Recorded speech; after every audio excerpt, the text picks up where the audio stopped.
Ghost, not the bronze version, but the wood version, was born, and several others similar to it. So, as I said earlier, this is the oldest piece we have in the exhibition. All right. 1924. Hang on one second. All right, so we lost signal a while ago, so I've just restarted the live. If you're just joining us, you came in the middle of a discussion about this fabulous piece called some kind of ape. What is it? Ape.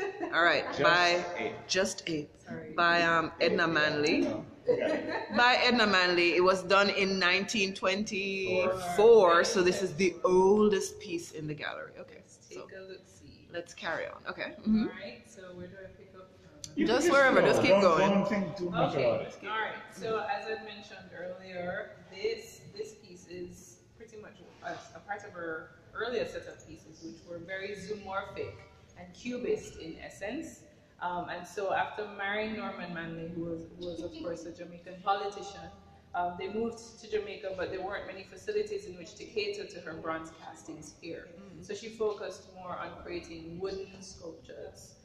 Because of Norman Manley's involvement in politics here and the drive of a nationhood, her works then were influenced by that.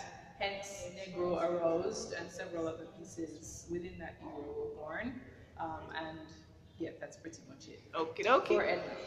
All right, for Edna Manley, now we're on to some other... Yes, lovely alabaster. Alabaster. Yes, okay. So this piece was created by John Doc Williamson.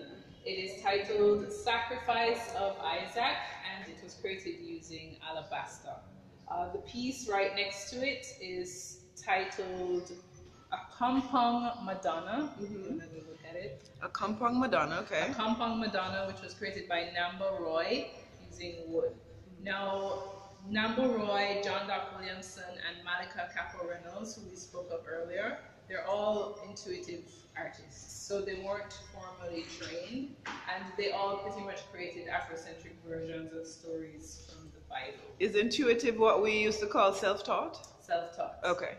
I mean, they used to use the term primitive, but National Gallery of Jamaica has coined the new term intuitive. I like intuitive, yes. Intuitive, yes. We all love intuitive. So Namba Roy was originally from Kampong here in Jamaica, and he was also a writer. So those three artists, they were pretty much, these pieces actually fall under the theme of spirituality. Okay. All right? And this is somebody with her baby. Mother and child. Mother and child. Mother and child. Black woman and child. Here we go. I don't have the Congo No, but I don't think you're seeing this very. You have a light on your phone that you can just. But yeah, because you can't. It doesn't translate in the video, and this work is simply brilliant. I definitely want to see. Spotlight is more so on the wall. I don't know. No, that's fine. I don't know if it's gonna help, but. I don't think it's gonna help. It's not enough light. Oh man. Okay. All right. Sorry guys, we can't show you the detail of this, but it's a really beautiful piece. You know what you do locally? You come from this angle, and you maybe can see the face. I tried that. That's what I was doing over here. A little bit of his face you can see there. Yeah. But sorry guys, you're not going to see the great detail of this, but it's a really nice piece of this baby in his mommy's arms. Ooh. Sorry, let's move on to this one. Okay. All right, here is a piece that was created by Lawrence Edwards. This one is titled Rapture, and it was created in 1992 using guango. And it pretty much speaks to a nation breaking free from oppression. All right, so one piece. This is lovely. And he's another intuitive artist? Lawrence Edwards, no. Okay. This looks pretty awesome for us, for an intuitive. There's even a face like sculpted inside of the interlocked, and all of this is one piece of wood. One piece of wood, and look in here, you're seeing another face inside of the crevice of all of this. As there are three figures. Interlocked. All of this is one piece of wood. I don't know how he did this. I don't know either. Hey Trina Paul, thank you so much for tuning in. Please hit share. Ah, yes, it's still there. Okay, great. All right, so yes, Barbara Noel, it is very, very informative. But look at, oh my gosh, I don't know how. Yes, a lot of people believe that it's bronze. Oh, no, this is like I don't even Once know. you get closer, you see the Sorry. details. Yeah, I don't know how they did this, but okay. All right. So here we are at Osmond Watson's Revival Kingdom. I have 3 of his pieces in my home. Do? Yeah. Paintings or Yeah, sculptures? paintings. Paintings. Okay. Yes. This one was created in 1969 using polychromed cedar wood, and this speaks to revivalism. All right. So revivalism came to Jamaica in the 1800s, but however, it was not something that was popular island-wide. It was more so practiced on the western end of the island. Now this pretty much speaks to Capo, who I had introduced to you earlier, who was the religious leader of the Zion Revival Church. Now Capo often walked with a cane. He also dressed in a gown and a head wrap, as what most revivalist members wear.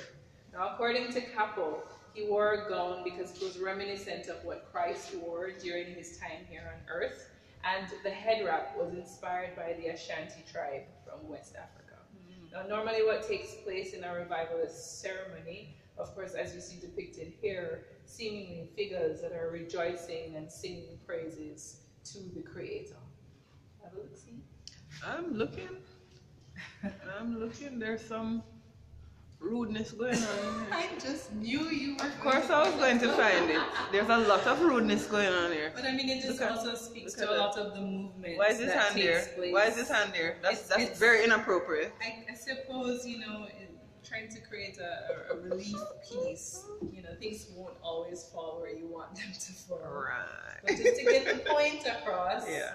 In revivalist ceremonies, there's lots of dancing, there's a lot of movement involved. I think some of us are more free about the world and the world that we're living in and how people can interact with others. Yes. But it's also just beautiful. Like even how he stained it with the there's like umber and ochre and, you know, reds and mahoganies and all kind of lovely colors in here. So beyond my foolishness, I mean, this is an amazing piece. Your interpretation is also key. Yeah. I think I have to have fun with whatever it is, including art. You've seen the Osmonds in my apartment. Like I love this guy and how he works. He has these very big eyes in his characters all the time. Right. And he does this very Capo style of just very abstract shaped people. Right. So this is awesome. Okay. All right. Are we? Oh, is that it? Oh no, we have another corner that we have not yet explored.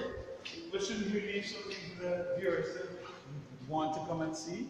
Not to give them everything. No, we're giving them everything. I think we should leave some mystery. Oh my God. That's my opinion. I think no, by the time they get here, it might be something different. No, but we want to encourage them to come and see it now. All right, well, I'm gonna give you the quick view. This is lady with a face. This is dude with a handbag. This is guy with a big nose and big lips. I like him. Can I take him home with me? Oh, sorry. Okay. All right. So this section pretty much speaks to nationalism. Here we have a piece by Kay Sullivan. This one is titled Starboy. I have her in my home too. You do? I do. I have the little baby ones. I need to come to your home. You probably do, Yeah, man. You won't see when I'm leaving. Oh my God! I used to collect her little baby size sculptures. Oh, Yes. that's Yeah, man. awesome. Okay, Starboy. So Starboy was created using bronze in 1972. I know I can't touch him, but is that a star? It's a book. Oh, okay. It speaks to a particular generation of youth. All right. Now, of course, during that Trina says that's what she thought too. Sorry. That's okay. Okay. That's all right. No, Starboy, pretty much that's what they used to wear as uniforms back in those days. Right. A little pair of khaki shorts, Mm-hmm. button shirt, and pretty much that's how they went to school. One book, no bags. Okay. But you notice Starboy is wearing shoes. Oh. Yes. Of course, during that period, there were families that, of course, struggled to buy or afford certain And what year was that? 70s, late 60s. Oh, wow. Thereabout. No, I thought when you were saying it might have been earlier than that. Yeah. Because I certainly know that my dad, for example, couldn't afford to go to school, and so he couldn't. And it also speaks to that era as well. Yeah, there was a lot. A lot more then. Yeah. Downtown Kingston did have a lot of poverty and a lot of people who didn't have the means to. Yeah. Families that couldn't send, they had to pick some kids to go, some who didn't. All right, you guys are depressing me now. Yeah. No, Trina says Trina says Starboy Agwan. I agree with you, Trina. I'm looking very sexy with him, no shoes. All right, let's get back to not depressing. Well, you notice his stance. Yeah. He has an attitude. Yeah, man. There's Sexy. a particular proudness that despite not having certain things, he was still a proud youth within that time. Yes. Okay. Very proud Starboy. Yes, he's handsome, isn't he, Trina? Thank you. Yes. I agree with you. All right, where are we off to now? Head. This piece was created by David Miller Jr. Right? So remember we spoke of David Miller Sr. earlier. Now this is head. It was created using mahogany, and it pretty much speaks to the facial features and characteristics of the black man. Notice the high cheekbones, full lips, and the stained mahogany to emphasize his complexion. So David Miller Jr. pretty much created his sculptures based on his African heritage. Alright? Sorry guys, I know it's a little dark, so you may not be able to see it, but the details are... Yes, which is why you need to come down and see it. Yeah. For those who are here now, and for those who are planning a trip before July 22nd, do find us. So after July 22nd, where does everything go? It goes straight back to Kingston. Most of the sculptures go back to the head gallery, which is National Gallery of Jamaica at 12 Ocean Boulevard in downtown Kingston. Okay. I mean, it's a much larger space. There are far more collections to view, so if you can set aside time for that too, like maybe a whole day, because this space is a lot more intimate, it's smaller, but that's also It's really nice. Like, how old is this building with this dome ceiling and like this is really an amazing bit of architecture. It's been around from the 1800s, so you know, and then it caught fire twice. Second time, you know, they tried to build it back to what the original, close to what the original structure was. Of course, this section was the courthouse, and below were the holding cells. Okay. But after the local parish council took it over and rebuilt it, they used the spaces for meetings. So it was still looked at, it was like looked at as a place for the average person to walk into, which is a problem we do face currently, because people know it as a civic center, which is the previous name. Right. So people don't feel like they're welcomed to come in, though you know the doors are open, we have these banners, we advertise, but when they do come in here, it's like, oh my God, this is here. I didn't know we could have something like this here. Why don't you guys do something where you invite people and you do like music and cultural event, like a dance or something, and you know, like in the courtyard? And... We've had a few events in the past, but we're planning some new ones. One of them being an indie film night, which will be new to Montego Bay. I know I've never heard of that ever happening here, but that's in the plan for sure. And in the summer, we'll be doing our annual art workshop for kids. But I still reiterate, I think that people come out to things that they're invited to, and if you invite the public to, I think people, like it's one thing to say you're having an event and it's open, but if you invite the people and like do something special, say, come, we want you to come and participate, and then when they get here, you let them know, hey, we want you to keep coming, like this is your space to, you know, appreciate. I think it would make a tremendous One thing that we do have that's going, that we do invite people to, apart from just inviting general public, whenever we have openings here for the gallery. So a new exhibition is opening, people come by. Depending on the nature of the exhibition, you get to meet the artist, you get to network, meet and greet, have some champagne, have some hors d'oeuvres. And hopefully it's kind of fun, because you heard me laughing a while ago. Sean Farquharson just said that statue won't favor my neighbor with the nose. So there's that. It does look like someone I know very well, but I would not say. Oh my God, leave him alone. Yes. All right. So there's a banana guy now. All right. So this piece was created by Alvin Marriott. It is titled Banana Cutter, and it was created using mahogany. And it pretty much speaks to the physicality of the black laborer, also this romanticized vision of the black laborer. His pecs are extremely large. Okay. Yeah. Anything else you noticed? No, but I'm not noticing anything else. I'm done noticing stuff for today. Okay. Yeah. All right. Just checking. Yes. Because I like to hear. I don't only just I don't do the talking all the time. Right, you want to hear feedback. He I does. like it. Exactly. He has a nice big machete. Alright. Yeah, man. That's all I'm You doing. know, That's all I'm those doing. bananas. I've seen his bananas. That's where I started with the bananas. Like he's got some nice big bananas. Right, Go banana man. Yeah, huge bunch of them. Ooh, anyway, I'm gonna stop. I'm gonna You behave. need to like come here every day. Listen, art has to be fun. If art is not fun, well, But for me it It's does. good when you make it fun too. For me it does. Okay, all right. That's brilliant. Yeah, man. And All right. seriously, like, you have an invitation to come here. Thank you so much. Appreciate it. Yes, yes, we'll definitely love you. Oh boy. All right, now here we have a piece by Roy Lawrence. This one is titled Market Scene, and Roy Lawrence is a Montegonian artist, and it was created using mahogany. Now get this, it is all one piece minus the frame.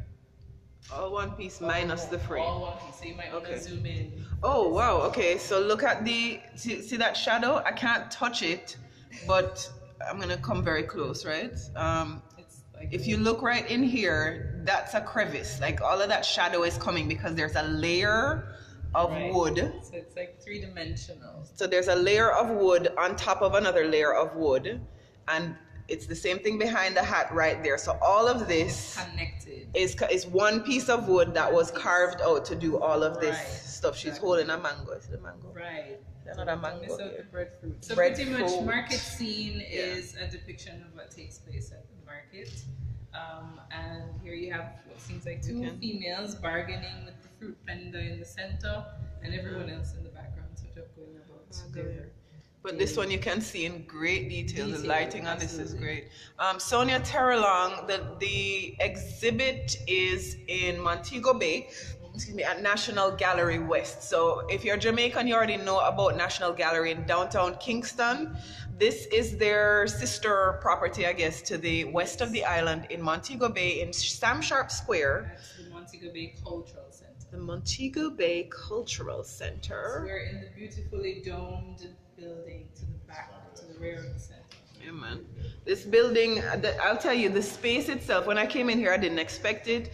This kind of reminds me of when you go, I mean, it's not quite as big, obviously, or fancy as Pam, the Perez Art Museum in Miami, but the feel of the space kind of reminds me of that. It's very clean, very sleek. If you look at even how they've labeled the thing on the wall, it's just kind of really modern and clean, and then they have the art displayed in such a way that you can see all of it. Like it's not bunched up and crowded all over the place. So I'm gonna do one last walk through the space with no commentary. Here's my friend the monkey by Edna Manley. Here's somebody used to say Albusta. I don't know who it was, but they would always say that Alabaster was Albusta. So just say Sonia Terrelong is saying she just left Jamaica for the UK. Are they thinking of exhibiting in the UK? So Sonia, this is an exhibit of multiple different artists' work. Oh, she's saying to contact the High Commission. I don't know that it's a person that's exhibiting. So this is It's not an individual. It's not an individual. right. Solo exhibit. So you'd probably have to ask the High Commission in the UK if they want to commission the thing to commission National Gallery to send stuff over there. I don't know that National Gallery is going, oh, we need to send our stuff all over the world.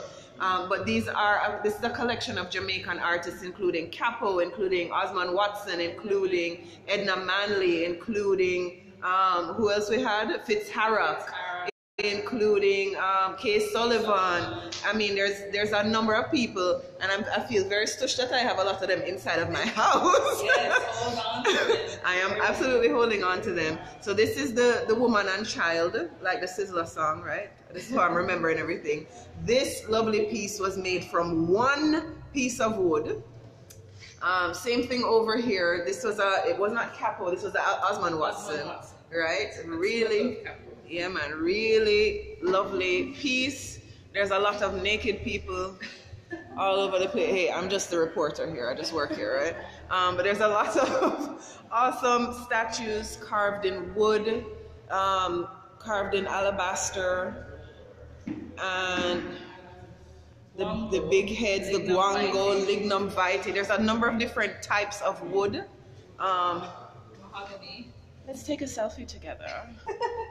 And the exhibition was curated by National Gallery's own O'Neill Lawrence, who is a senior curator. Who is O'Neill Lawrence? Have we met him before? No. Do we like him? He's awesome. He's awesome. He's pretty awesome. Pretty awesome. Okay. Go to National Gallery of Jamaica, you'll see him there. Okay. Or just look him up. He's on Instagram. On Instagram? O'Neill Lawrence. Okay. Awesome, O'Neill Lawrence. All right, so I think we're done up here with the sculpture. What is it called? The Art of Jamaican Sculpture. Do follow us on Instagram. We're also on Facebook, but Okay. you know, everybody's into Instagram these days. For pictures, of course. National Gallery West. Very National. simple. All right, so y'all need to check out National Gallery West. We are going on to a different section of the gallery now, so I'm actually going to shut down this live and perhaps start a new one when we head downstairs. We're going to National Museum West. Museum West. Yes. All right, so we shall investigate further, and I will see you all downstairs. Bye.